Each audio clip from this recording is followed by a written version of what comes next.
হইলাম সার। এইবার বন্দিব আমি সর্বমত্ত পাতাল। স্বর্গের দেবগণ পাতালে বাসুকি রাজা, যাহার নামেতে হয় আজ মহাদেবের পূজা।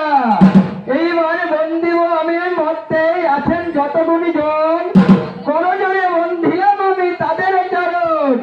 তাহে সর্বলোক আজ দেওলাকে দেবর, জনমে জনমে হই হরের কিঙ্কর, হই হরের কিঙ্কর আজ আমার এই